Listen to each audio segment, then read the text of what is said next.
Hi everybody, Rich Carrubba for bowlingball.com. Let's kick off the bowling season with a lesson. I think it's important for bowlers of all skill levels, you advanced bowlers, you people averaging 180 up to 180 or maybe a little less, anywhere in that range. I think it's important to periodically take a bowling lesson because you can't watch yourself bowl, you can't see the things you do. And if at the time I'm filming this video, we're entering into the new bowling season in the fall leagues, and maybe you've not bowled much during the summer. Could be. And if that's the case, then you got to work on your skills. You got to work on your key components of your game. No better way to do it than use the experience of a coach.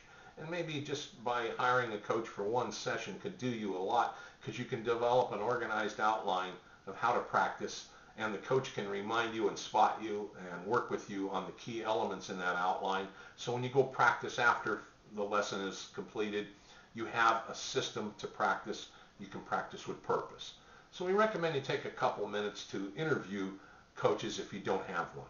And you can do it in several ways. If you've never worked with a coach in your area, or a coach is no longer available, or maybe you didn't have success that you wanted to have, there wasn't a good communication bond between you and the coach, then you start with talking to the bowling centers, inquiring where the certified bowling instructors are, who they are, who works most at your favorite bowling center.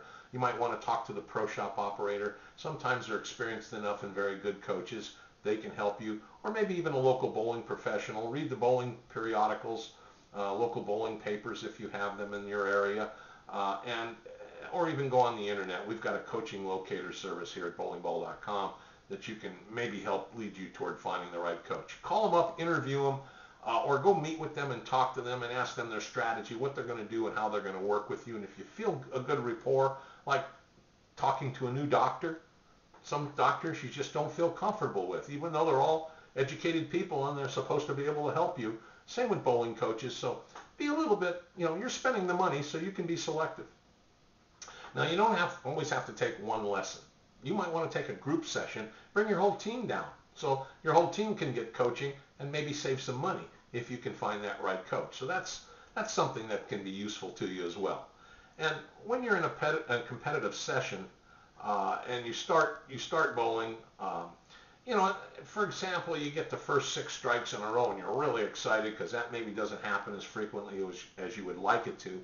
It's normal to start thinking about the end, the perfect game, and with only 6 more strike deliveries in this example. Well, what we want you to do is realize that expectations create anxiety. So avoid trying to think too far ahead into a game or into the competition when you finally start your new season. Remain focused on your next delivery. They always say, the old adage, one good shot at a time. You hear it in tennis, you hear it in golf, you hear it in bowling. And that's really the case, because all you can do is focus on what you're doing right at that moment. You can't do anything about history, what's already happened, or what's going to happen in the future. So try to get organized in your practice sessions and get some discipline, so when you go to the range, you build that into your system. Now, if you're going to work with yourself and you just want to monitor, or you've taken a lesson and you just want to know a couple of important things to monitor while you're bowling, and if you've completed the lesson and you just want to remind yourself of these tips before another coaching session, or just before you get up to bowl, and things that can help you make one good shot at a time. First would be focus your eyes on your target throughout your approach, all through your delivery with a full commitment. It's important to keep your eyes on your mark and tell yourself, that's where I want the ball to go. Your eyes send a signal to the brain sends signals to your bowling swing in your hand. So all those things tie together. It's simple. You can talk to sports psychologists. You can read books on this stuff. I'm not a doctor, so I can't tell you all the medical reasons why it works, but I can tell you this. If you don't care where the ball's going to go, your bowling hand won't care where it delivers it. So pay attention to where you want the ball to go.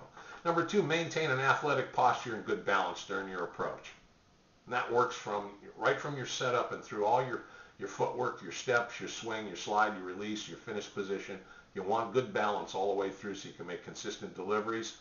And it all starts with maintaining consistent tempo, or the pace of your footsteps. You want to avoid accelerating your steps excessively, particularly the first 2. You don't want to start out too quickly starting your approach. Start smoothly, and don't hurry the last 2 steps in particular, because when you quick step, the step before your slide and your slide into the foul line, your hand has to grab the ball and hurry it through to release it. Could force an errant delivery. So be careful with that. And when you swing your ball, swing it freely and smoothly with as little arm tension as possible, and try to maintain a consistent gripping pressure on the ball, so all through your swing and through your forward delivery. That will help keep that swing nice and smooth.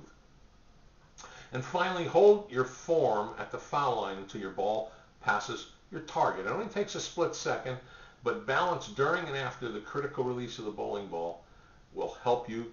It's vital to good accuracy and good results.